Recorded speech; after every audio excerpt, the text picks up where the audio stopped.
martyr fyrir Jesús. Efni predikurinnar fyrirgefning. Og í vikunni þá var ég að drepast í bakinu, sem í sjálfu sér ekki í frásögu færandi.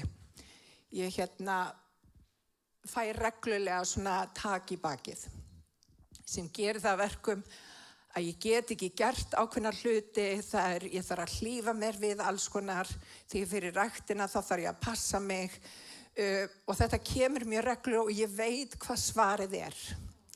Svarið mitt að fara til sjúkraþjálfara míns og láta hann hnykkja bakið þannig að það verði eðlilegt á ný. Og það þarf ekki nema svona 2 hnykkingar og ég get farið að labba og gert eðlilega hluti aftur. Og það sama, vinir. Ég kannski að nefna fáránlegt dæmi bara úr venjulega lífinu, en sálin virkar eins. Og Guð sem læknir læknanna hefur boðið að þú vilt hafa heilbrigða sál, og vinir, við erum andi, við höfum sál og við búum í líkama. Og það svo mikilvægt að við leyfum andanum að stjórna en ekki sálin okkar eða líkamanum eða holdin okkar. Og þess vegna svo mikilvægt á göngunum með Guði að leyfa Guði að tala til okkar, leyfa Guði að gefa okkur olíu á sárin okkar. Guð nefnilega þráir að lækna okkur. Og ég veit ekki með ykkur, en ég verið á stað þar sem ég verið bara í góðum gír, ég verið að keyra eitthvað og svo hefur allt í einu eitthvað hringt í mig og það þarf ekki einum eitthvað pínu lítinn trigger. Og allt í einu gleði mín algjörlega horfin.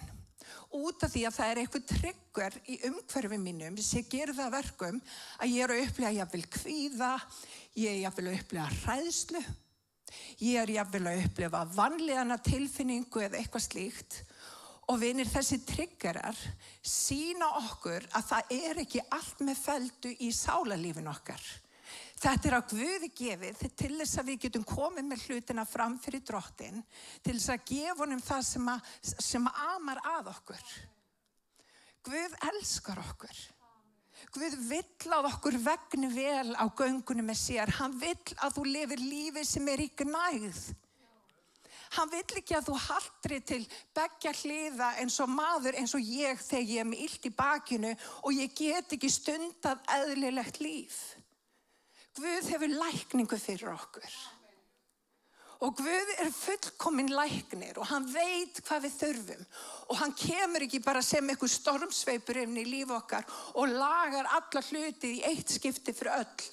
Því að það held ég að myndi bara hreinlega ganga frá okkur.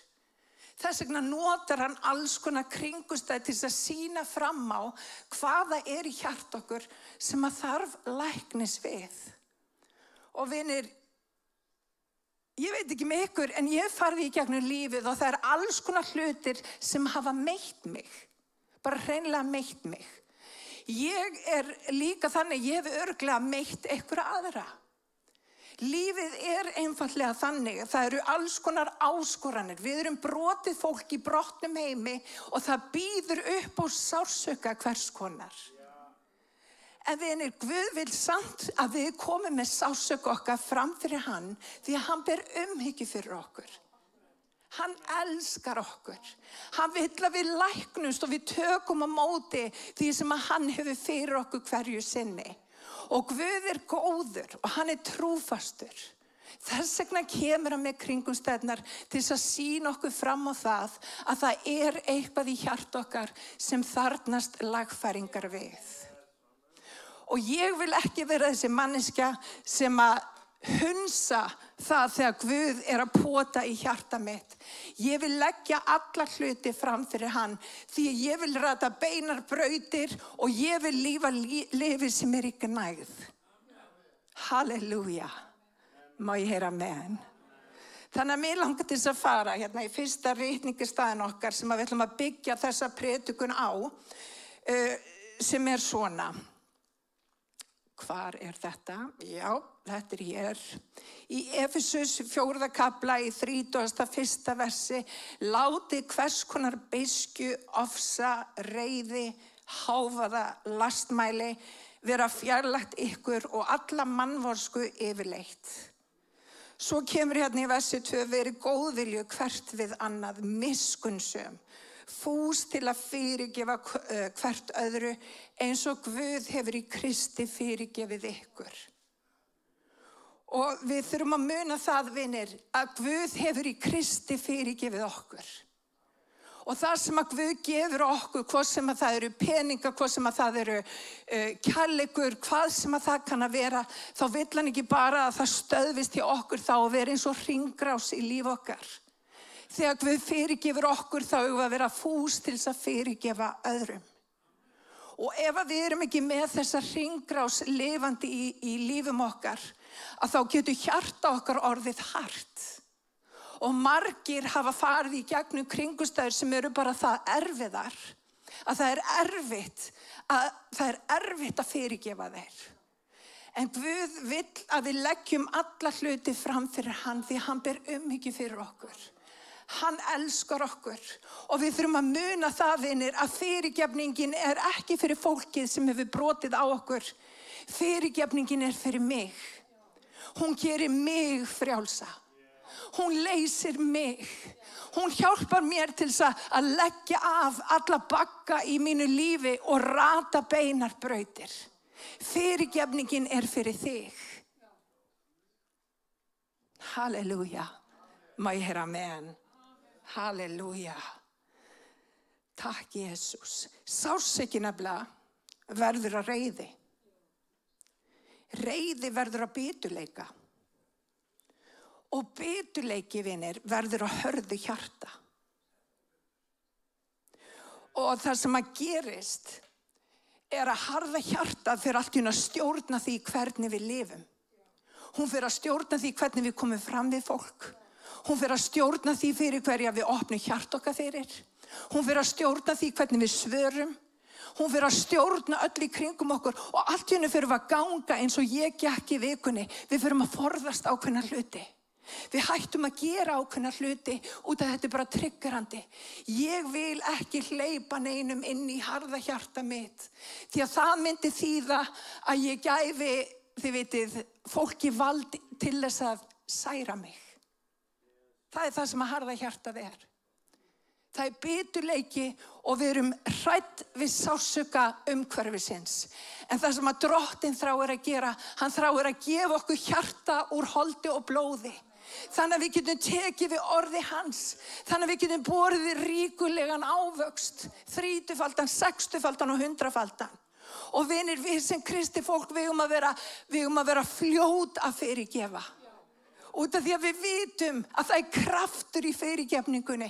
Og við vitum að þegar Jesú fór upp á krossin þá fyrirgaf hann okkur. Og vinir, þess vegna eigum við vera fljóta að fyrirgefa. Við eigum að þakka Drottni fyrir alla kringumstæður. Við eigum að blessa hann í öllu, líka þegar fólk kemur illa fram við okkur. Af hverju? Því að hann er góður, alveg sama hvað. Ég ætla að segja þetta aftur, hann er góður, alveg sama hvað. Halleluja, hann er yndislegur. Þannig að sársaukin, hann endar í því að vera með hart hjarta. Og vinir, við getum ekki á göngunum með Guði haft hart hjarta. Af hverju? Því að þú munt aldrei meðtaka það orð sem að Guð hefur fyrir þig. Því að það þarf að fara í mjúkt hjarta. Ef það fer ekki í mjúkt hjarta, þá mun engin ávöxtur verða í okkar lífi. Þannig að fyrirgefning er lykilatriði til þess að lifa lífi sem er guðlegt og blessað. Og óvinurinn stundum heldur frá okkur fyrirgefningunni einfaldlega út af því hann veit hversu máttug og kröftug hún er. Og hann vil ræna frá því blessunni í því að segja við Drottinn, ég gerð þér þetta. Ég ætla ekki að horfa tilbaka, ég ætla að gefa þér þetta. Og vinir, ég trúi því að Guð ætlar að leysa fólk hérna í dag til þess að vera frjálst á göngunum með Guði, að það horfi fram á við en ekki tilbaka. Það ætlar að vera glatt í Guði, við ætlum að taka við því sem að Guð hefur fyrir okkur og við ætlum að lifa lífi sem er í gnægð. Má ég heyra amen. Halleluja. En þetta orð fyrirgefning, þetta er bara hreinlega erfitt orð. Og ég get alveg sagt það bara með sjálfa mig, það ekkert endilega fagnaðar efni þegar einhver bendir mann á að maður þurfa að fyrirgefa. Það hefur nú verið gert fyrir mig og við mig. Það var einu sinni aðili sem bendi mér á, ég ætti bara eftir að fyrirgefa. Það óþolandi þegar fólk segir það við okkur. Já, þú þarf bara að fyrirgefa. Það auðveldara sagt en gert í sumum tilvikum.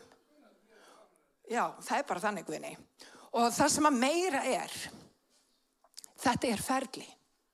Sumt hægt að fyrirgefa alveg leið. Einhver segir eitthvað við mann og svo bara biðst viðkomandi afsökunar og það stingur ekki svona djúpt. En það sem að stingur djúpt það sem að stendur manni næst.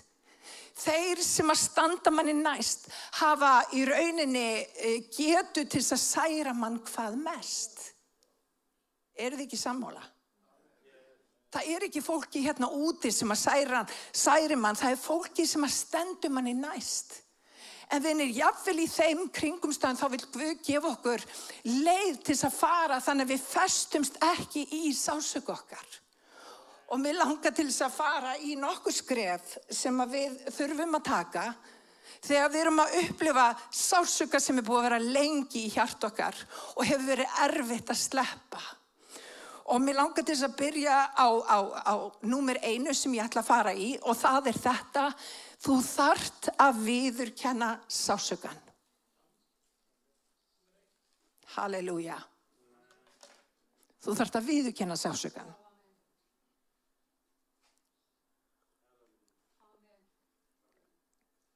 Þú þarft að viðurkenna sársaukann. Má ég heyra amen? Ekki allir samfærir. Ég nefnilega, þegar ég gengi gegnum erfiðleika, þegar einhver særir mig, þá mín leið að láta eins og ég hafi í rauninni ekki verið særð. Kannast eitthvað við þetta? Ég svolítið þar. Ég læt eins og viðkomandi hafi í rauninni ekki snert líf mitt, en samt hugsa ég það stöðulega en ég samt þykist eins og það hafi ekki áhrif á mig. Það ekki leiðin.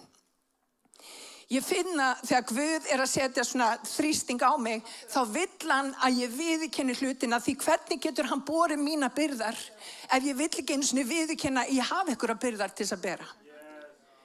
Og vinir, það sannleikurinn sem að gerur okkur frjáls. Það sannleikurinn. Og það líka þannig fram fyrir Guði, við þurfum að viðurkenna sársauka okkar. Við þurfum að segja við Drottinn, veistu það, þegar ég var lítil þá gerðist þetta og ég læt eins og þetta hafi ekki haft áhrif á mig, en þetta hefur gert að verkum að ég farin að forðast þetta, ég farin að forðast þetta fólk, ég vil ekki gera þetta, Drottinn, viltu lækna þetta í hjarta mínu, ég viðurkenni að þetta hefur haft áhrif á líf mitt. Halleluja. Og ég skal alveg lofa ykkur það, þegar við erum í hreinskilni frammi fyrir Guði, að þá mun hann mæta okkur. Hann mun lækna okkur. Og hvað segir í orði hans? Það segir, þið fáið ekki bænasvörin því að þið biðjið illa. Og vinir, þegar við erum að biðja, þá þurfum við að vera nákvæm. Við þurfum að leggja hlutina fyrir Drottinn. Hann veit hvað að angra okkur. Og í staðinn fyrir að byrgja inni eða þykjast vera eitthvað sterk, komum með hlutina fram fyrir Drottinn og við segjum, Drottinn, þetta að trufla mig, ég bið að mæta mér. Og ég skal lofa ykkur því, ef þið komið í hreinskilni og í sannleika fram fyrir Drottinn, þá mun að lækna þessi sár. Hann hefur gert það fyrir mig. Halleluja. Og ég veit hann gerir það sama fyrir þig. Því hann magnaður. Halleluja. Sannleikurinn mun gera okkur frjáls. Í þessu dæmi vil ég nefna Jósef. Jósef, eins og þið vitið, var næst yngstur, hann var yngstur reyndar á þessum tímapunkti, 12 bræðra. Jósef dreymdi draum og hann dreymdi draum að bræður hans myndi beygja sig fyrir honum og hann fór að tjá sig þennan draum við bræður sína og þeir fór að hata hann. Og Jósef, það endaði þannig að Jósef var hent í dýflissu og hann var seldur úr landi og hann fór í ánauð og það endaði með því að hann var komin í fangilsi, allt út af hatri bræðra hans við hann. og hann var kominn í ánauð, nema hvað að Jósef hafði sérstakt hjartalag. Þegar hann heyrði að Faró hafði dreymt draum, að þá fékk Guð Jósef opinberuna á drauminum. Og þeir sem hafði verið með Jósef í fangelsi mundu eftir að Jósef hafði verið að ráða drauma, þannig að þeir tóku Jósef og fóru með hann fram fyrir Faró og hann réði þennan mikilvæga draum sem að Faró dreymdi. Og við þekkjum söguna. Draumurinn var á þann hátt að það yrðu 7 mögur ár í landinu þar sem að yrði mikill uppskeru brestur, en fyrir þann tíma yrðu 7 góð ár, þannig að það þurfti að fylla hlöðurnar á korni til þess að gera fyrirbúnað fyrir þessi 7 ár sem að yrðu erfið. Halleluja, má ég heyra amen. Og þegar þannig komum við sögu að þá Jósef settur sem næst ráðandi í Egyptalandi. Hann fer úr því að vera í dýflissu, vera seldur í ánauð, endaði í fangils, og við erum að tala margra ára tímabil. Sennilega bara 15 ára tímabil þar sem að hann var á eyðimerku göngu, búinn að vera hafnað, búinn að vera seldur af þeim sem átt að þykja hvað mest vænt hann. Og þarna var komið hallæri í landinu. Hann var yfir öllum matarkistu Egyptalands. Og hallæri var ekki bara í kringum Egyptaland, heldur náði það alla leið til Júdu. Þar sem að bræður hans bjuggu og þeir fóru bónleiðina til hans, en þekkt hann ekki. Þeir þekkt ekki Jósef. Enda leit hann sennilega allt öðruvísi út að hann var bara ungur drengur þegar þau seldu hann. Og þau voru bara vissir að Jósef væri dáinn. Og mig langar til að lesa í 1. Mósebók í kafla 45 í vers 1 hvernig í rauninni Jósef bregst við bræðrum sínum, og lesum hérna saman. Nú gat Jósef ekki lengur haft stjórn á tilfinningum sínum frammi fyrir hirmönnum sínum, og skipa hann þeim að fara út. Enginn þeirra var því inni hjá honum þegar hann sagði bræðrum sínum hver hann væri. Og hvað gerist næst?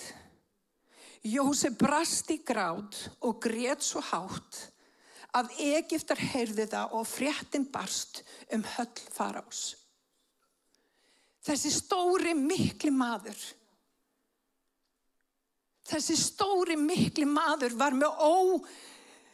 var með sársauka í lífi sinni sem var ekki búið að afgreiða. Og hvað gerir hann þegar hann kemur á ögurstundu? Hann fer að hágráta. Hann í rauninni fer að öskurgráta. Hafið þið verið á þeim stað að þið bara öskurgrátið? Ég verið þar. Takk Jesús. Halleluja. Og ég skal segja ykkur það, vinir. Það leysing í því að gráta. Þegar ég horfi tilbaka á mína göngu með Guði, þá hefur grátur bjargað lífi mínu.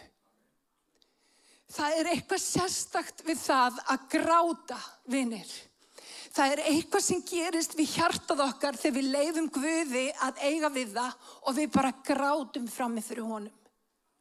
Og vinir, þarna Jósef kominn á ögurstundu, og í staðinn fyrir að hefna sín, þá grætur hann hástöfum og hann lætur bræður sína vita hver hann Á sama tíma Guð að mýkja hjarta Jósefs.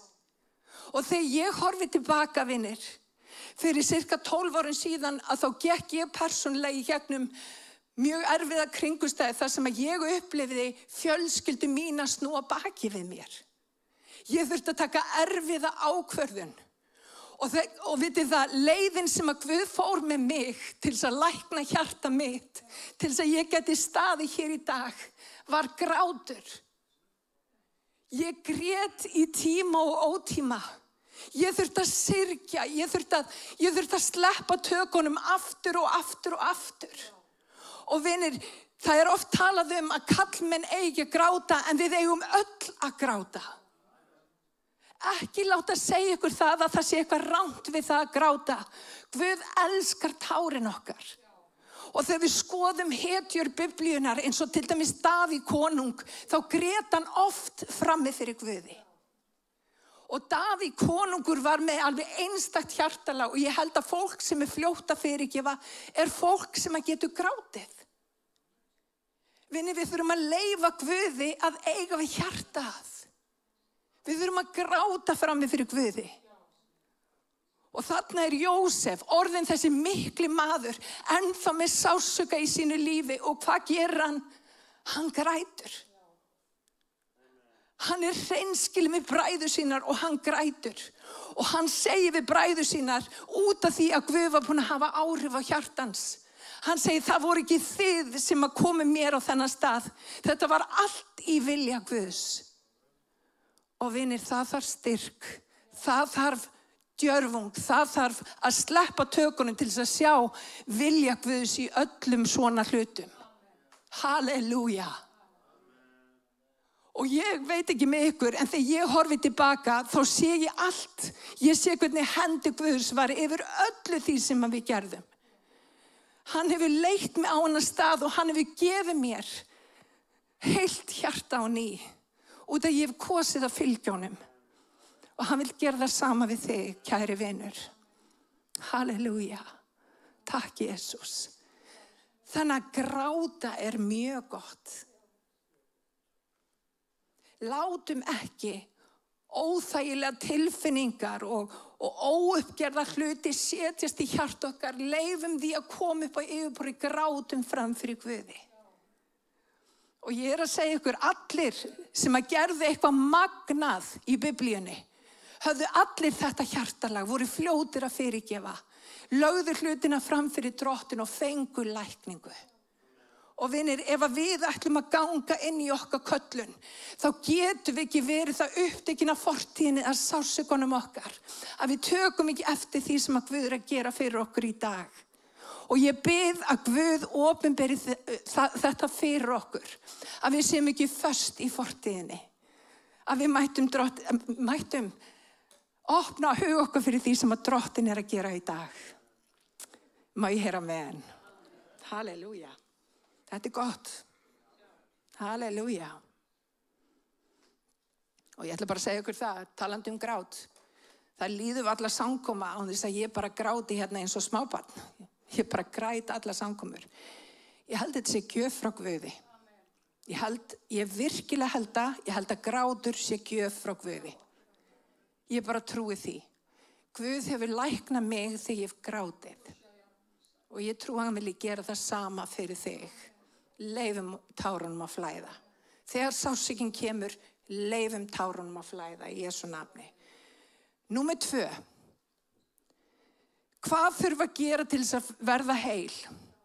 Til þess að gefa raunverulega Guði sársauka okkar. Til þess að læra fyrirgefa. Númer 2.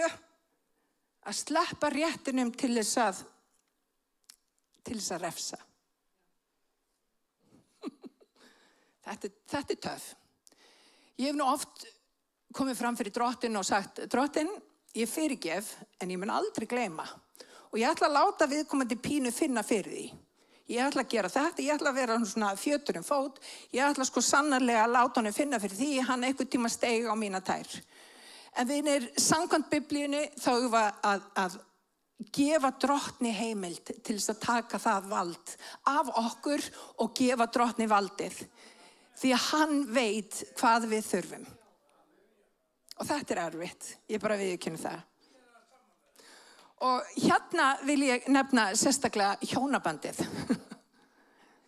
Ég veit ekki hversu ofta ég hef sagt við alla að ég væri búin að fyrirgefa honum. En svo rifja ég upp eitthvað sem hann gerði fyrir 3, 4, 5 árum síðan og ég með dagsetningun á hreinu, ég með tímasetningun á hreinu og ég segi, Alli minn, þarna gerður þetta og þetta og þetta. Og ég rosalega góð í að muna hluti sem óæskilegt að muna. Þannig að þegar við segjumst ætla fyrirgefa, þá þurfum við að gleyma.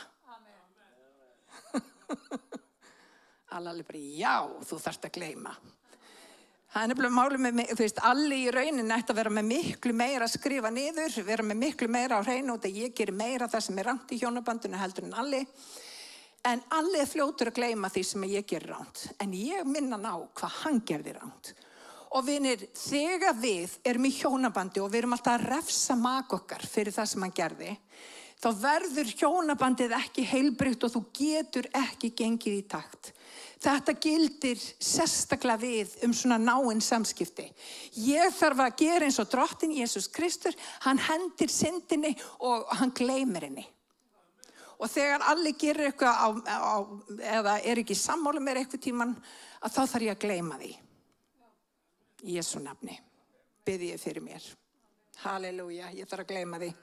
Halleluja. Þannig að við þurfum að sleppa hendinni af refsingunni. Og þetta sjáum við sérstaklega í Rómverjabréfinu í 12. kafla í 17. versi og við ætlum að fara í það. Gjaldið engum illt fyrir illt. Stundið það sem fagurt fyrir sjónum allra manna. Hafi frið við alla menn að því leiti sem það unnt og á ykkar valdi. Leitið ekki hefnda sjálf, mín elskuði. Þarna kemur þetta bara mjög skýrt. Leitið ekki hefnda. Láti reiði Guðs að refsa eins og ritað mín hefndin, ég mun endurgjalda, segir drottinn. Halleluja. Og bara áður en við höldum lengra áfram, að þá vil ég nefna nokkra hluti hvað fyrirgefning ekki. Margir nefnilega misskilja fyrirgefninguna. Halda fyrirgefning þýðir það að þú sért í rauninni að samþykkja einhvers konar ofbeldi sem að beinist að þér. Það ekki fyrirgefning. Fyrirgefning ekki réttlæting á einu eða neinu sem að þú hefur gengið í gegnum. Það ekki fyrirgefning. Þegar Jesú fór á krossinn, þá sagði hann, Faðir fyrirgef þeim því að þeir vita ekki hvað þeir gjöra. Og hann var ekki að segja, það sem að þeir að gera rétt. Ég á skilið að vera á krossinn, að það hefur enga svoleiðis þýðingu. Faðir fyrirgef þeim, hann vissi að hann átti að þjást, hann átti að deyja og hann átti síðan að rísa upp frá dauðum. Og ég reyndar held það, vinir, að ef við fyrirgefum ekki, þá upplifum við ekki þennan upprísukraft sem að Guð hefur fyrir okkur. Fyrirgefning hefur með upprísukraft að gera. Fyrirgefning hefur með það að gera að við deyjum sjálf okkur og við rísum upp í Kristi. Og hefði Jesú ekki sagt, Faðir fyrirgef þeim, því að eftir það sagði hann, það fullkomnað. Það lykilatriði fyrir okkur. Við eigum nefnilega að deyja og lifa drottni. Við eigum að deyja sjálf okkur og lifa drottni. Halleluja. Og nema við deyjum að þá getum við ekki lifað. Þannig að hlutir þurfa að deyja. Og meðal annars ófyrirgefning. En hvað fyrirgefning ekki? Réttlæting á gerðum annarra gegn þér. Það fyrirgefning ekki. Fyrirgefning ekki réttlæting á einhverju ofbeldisverki sem að þú hefur farið í gegnum. Það fyrirgefning ekki. Fyrirgefning ekki að viðkomandi sleppi við makleg málagjöld. Ef einhver hefur brotið á þér og hann fer í fangilsi, þá hefur fyrirgefningin þín ekkert með það að gera hvort hann eigi að fá refsingu fyrir það sem hann gerði. Það hefur ekkert með það að gera. Fyrirgefning þýðir ekki að þú þurfa að vera í stöðugum samskiptum við fólk sem hefur beitt ofbeldi. Og það kemur klárlega fram í þessum versum. Við eigum að stunda frið við alla menn eins og unnt. Og stundum, vinir, ekki unnt að vera í samskiptum við ákveðið fólk. Þá þurfum við að læra að fyrirgefa og halda áfram og hafa heilbrigð mörk í kringum líf okkar. Við eigum ekki að vera einhverja mottur fyrir fólk sem að vill ekki koma vel fram við okkur. Það fyrirgefning ekki. Þannig að ruglum ekki saman fyrirgefning sem fyrir okkur og réttlæting á einhverju ofbeldi sem aðrir hafa gert á okkar hlut. Því að það fer ekki saman.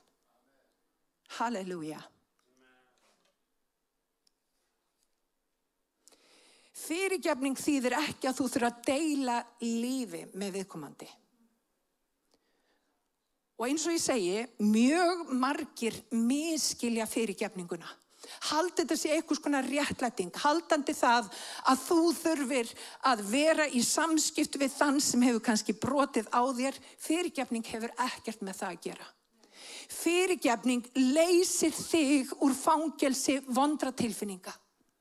Fyrirgefning hefur það að gera með það að þú getur frjálst höfuð strokið og haldið áfram með líf þitt en ekki í skugga einhvers ofbeldis sem á þig hefur verið framið. Fyrirgefning hefur með það að gera að þú segir Drottinn, ég ætla að gefa þér þetta, þú ert réttlátur, þú ert dómari minn, það munu allir uppskera það sem þið sá. Halleluja. Þannig að fyrirgefning hefur fyrst og fremst með það að þú kýst að treysta Drottni framar þínu eigið hyggjuviti og leggja alla hluti við fætur hans sem ber umhyggju fyrir þér. Og fyrirgefning er kraftmikil. Meiri segir Jesú í bæninni sem að kenda okkur. Faðir fyrirgef, hvernig er þetta aftur? Förum með bænina. Faðir vor, þú sem ert á himnum, helgist þitt nafn, tilkomið þitt ríki, verði þinn vilji svo jörðu sem á himni. Gef oss í dag vort daglegt brauð og fyrirgef oss vorar skuldir, svo sem við og fyrirgefum vorum skuldum nautum. Vitið þið hvað við vorum að biðja? Við vorum að biðja Guð að fyrirgefa okkur eins og við fyrirgefum öðrum. Ég ætla að segja þetta aftur. Með þessari bæn ertu að biðja Guð að fyrirgefa þér eins og þú fyrirgefur öðrum. Þannig ef að hringrás fyrirgefningar er ekki í lífið þínu, þá getur ekki lifað sigrandi lífi. Þú getur ekki fengið allt frá Guði sem að Guð hefur fyrir þig. Og í dag, vinir, þá vil ég að við tökum ákvörðun og við tökum trúaskref. Fyrirgefning er ekki tilfinning. Þetta er ekki gæsahúð sem að kemur yfir og þú finnur, nú er ég tilbúin að fyrirgefa. Fyrirgefning er ákvörðun. Fyrirgefning er ákvörðun að Drottinn sé stærri og meiri heldur en mína kringumstæður. Fyrirgefning hefur með það að gera að ég treysti Guði umfram alla aðra. Og fyrirgefning er blessun fyrir mig. Má ég ráð með? Halleluja. Númer 3, biðjið fyrir viðkomandi. Þetta er líka bara töluvert erfitt. En Mattheus 5:44 stendur, en ég segi yður, elskið óvini yðar og biðjið fyrir þeim sem ofsækja yður. Já. Bænin er magnatól. Þegar þú ert í bæn frammi fyrir Drottni, þá á Drottinn við hjartað þitt. Og það sem að gerist þegar við leggjum óvinn okkar fram fyrir Drottinn, hann byrjar að skera af harða hjartað í líf okkar. Það gerist eitthvað við hjartalagið okkar þegar við erum að leggja óvinn okkar og þá sem hafa beitt okkur einhverju vondu og við erum að biðja fyrir þeim. Vitið hvað blessun þýðir? Blessun, við erum nefnilega ofta að biðja Guð að blessa þennan og hinn og sem við eigum að gera það. Blessun samt þýðir í grunninn vogaskálar. Þegar við erum að biðja Guð að blessa fólk, þá erum við í raun að segja Drottinn, þú þekkir hver viðkomandi er. Viltu hafa vogaskálarnar réttar í lífi viðkomandi? Þannig að þegar þú ert að blessa fólk, þá ert í raun að biðja Guð að leiðrétta stefnu þeirra. Þú ert að biðja Guð að gera það sem hann þarf að gera til þess að koma þeim á rétta braut. Og vinni, þegar við blessum, að þá erum við að biðja Guð sem að sér miklu, miklu meira en við sjáum. Og við erum að segja honum, Drottinn, viltu gera miklu, miklu meira heldur en ég geti nokkuð tíma gert. Og vinir, Guð er trúfastur. Hann er yndislegur. Hann er magnaður og hann vil lækna okkur. Þannig að leyfum honum það. Þegar við erum að fara í gegnum hluti, biðjum, komum með viðkomandi fram fyrir drottin og segi, drottin, ég á erfitt með að fyrirgefa, en ég ætla að gefa þér þetta og ég bið að blessa þennan einstakling. Ég bið að þú eigir við hjarta þessa einstaklings. Þannig að hann hætti að vera svona andstyggilegur. Takk, Jesús. Þetta voru mín orð. Þið þurfum ekki að nota sömu orð. Halleluja.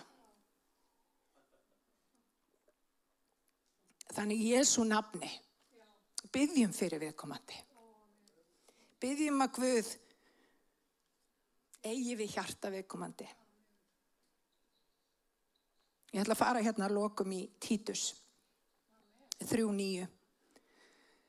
Og það stendur svo, en forðast þú heimskulega þrætur og ættartölur, deilur og lögmálsdælur. Þær eru gagnslausar og til einskis. Þrætumanni skalt þú sneiða hjá, þú hefur einu sinni að tvisvar ámyndan. Þetta er gott. Vinni, ég er búin að segja þetta aftur og aftur. Við eigum ekki að vera vinir allra, það er til tjóns. Þannig að lærum að reynslunni, höfum heilbrigð mörk, en fyrirgefum og verum fljóta að fyrirgefa. Grátum fram fyrir Guði. Svo höldum við áfram í versi 10, þrætumanni skalt þú sneiða hjá, þú hefur einu sinni að tvisvar ámyndan. Þú veist að slíkur maður er rangsnúður og syndugur. Hann er sjálfstæmdur. Halleluja.